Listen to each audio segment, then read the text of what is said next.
Bom dia, boa tarde, boa noite a você que nos assiste, a você que nos ouve.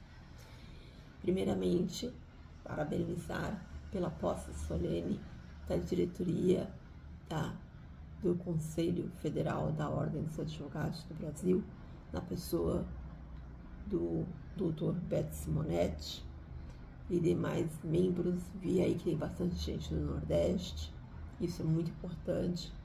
O Nordeste sendo representado no Brasil e no mundo por duas, na verdade, um homem e uma mulher, Espírito Santo e Distrito Federal, o que é sempre bom a gente também ter sempre um representante do Distrito Federal para uma maior comunicação entre os membros de Brasília e a Ordem dos Advogados do Brasil.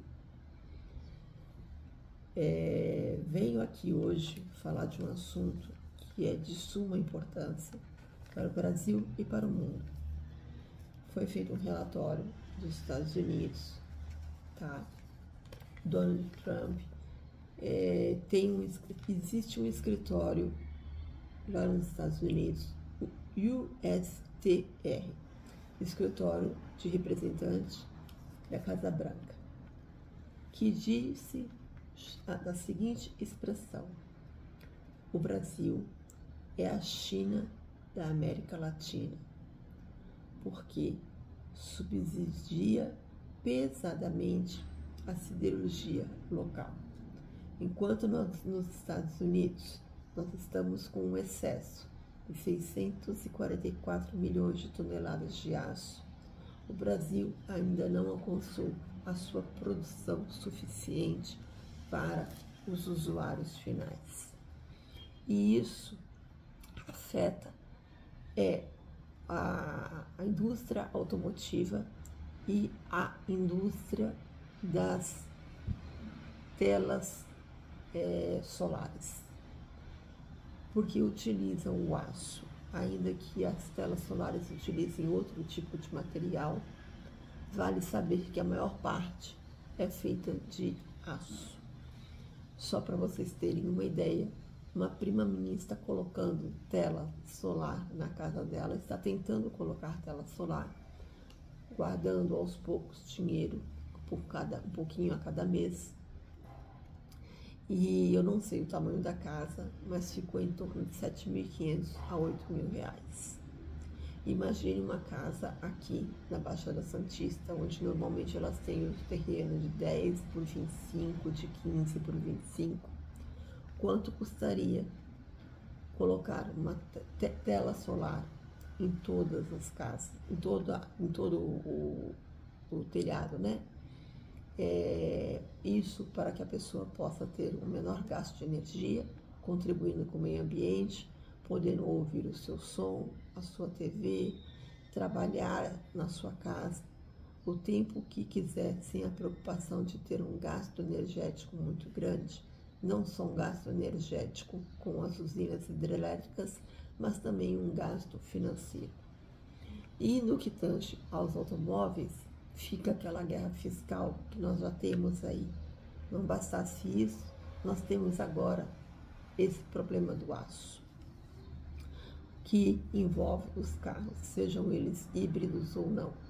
Temos São Paulo perdendo cada vez mais, São Paulo, eu digo o estado de São Paulo, porque quem conhecia a região do ABCD há 10, 15 anos atrás, sabe bem como era aquilo no que se refere às indústrias automobilísticas, né? As chamadas fábricas, aos chamados fretados, fretado 1 da empresa tal, fretado 2 da empresa tal, fretado 3, fretado 4 e assim por diante. E a corrida pelo desenvolvimento daqueles que sofreram suas tragédias, como o Rio Grande do Sul, que certamente, se eu fosse governadora, por exemplo, e acredito também que se você fosse governadora, você iria dar o maior incentivo fiscal para que essas empresas fossem para o seu estado, para contribuir no emprego, contribuir cada vez mais rápido no desenvolvimento econômico e social do seu estado, que foi abalado aí por uma grande enxurrada, né, decorrente das chuvas, Alguns acusam até que o Estado já sabia disso e que as pontes não estavam preparadas. Eu não vou acusar ninguém porque não sou técnica nem engenheira ambiental para fazer tal tipo de acusação, nem li a respeito de normas técnicas que foram feitas, um balanço técnico em relação a isso. O fato é que nós estamos perdendo para quem? Para a Bahia. Camaçari está levando aí a indústria automotiva. E a tendência é que leve mais. E nós vamos levar mais para onde?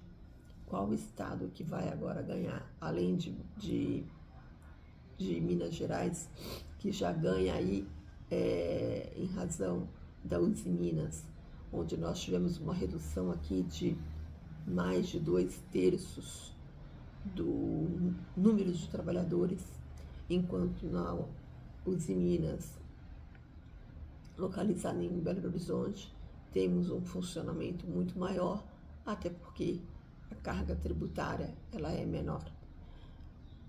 Inclusive, neste relatório, onde 40 páginas são dedicadas ao Brasil, a falar sobre o Brasil, tem-se o relato de que um dos grandes problemas para a expansão da negociação é de que quando vem uma mercadoria, um aço, por exemplo, dos Estados Unidos, e vem para atracar na Marinha Mercante Brasileira, tem que pagar uma taxa extra muito elevada.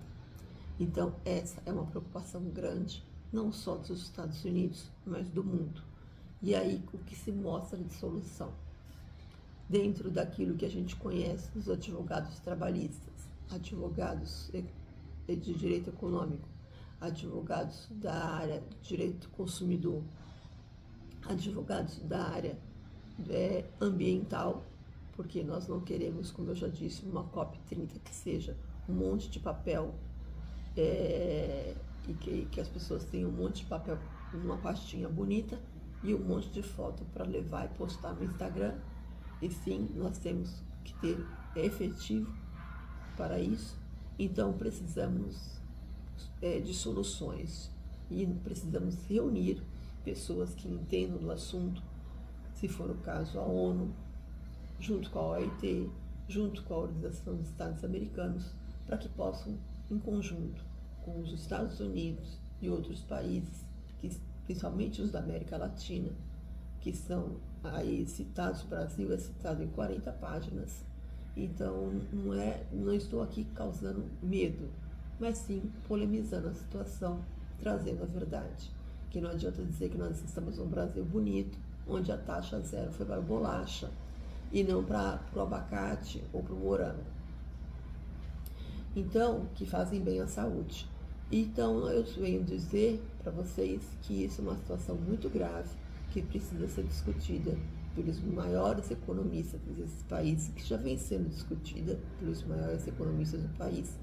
Vamos aí falar, sim, de pessoas que entendem do assunto, independentemente se fez um bom governo ou não. Existem pessoas que são excelentes profissionais na área que atuam, mas não entendem de determinados assuntos e de uma boa oratória. Outros entendem de uma boa oratória e não são bons em determinados assuntos. E outros são os dois, bons no seu ofício tradicional e na oratória e em outros determinados assuntos. Então, nós podemos citar aqui Paulo Guedes, por exemplo, que entende de economia, o pessoal da BTP Pactual, acho que se eu não me engano, acho que é isso, entende muito de economia. Dentro deles está aí o Fernando Haddad, que dentro de um contexto onde já você entenda e quando você se sentir ludibriado por qualquer um deles, você fala, opa, para, aqui está falando mentira, porque todos nós podemos falar mentira, até eu mesmo posso estar enganando vocês em alguma coisa, você falar, não, você está falando uma mentira, não é? Essa não é a realidade, não foi isso que saiu no relatório de 40 páginas, mas foi essa matéria que eu li. Então eu acho que isso é uma preocupação do Brasil e do mundo, porque nós precisamos do aço e nós não, com certeza, 644 milhões de toneladas não vão ficar parados nos Estados Unidos.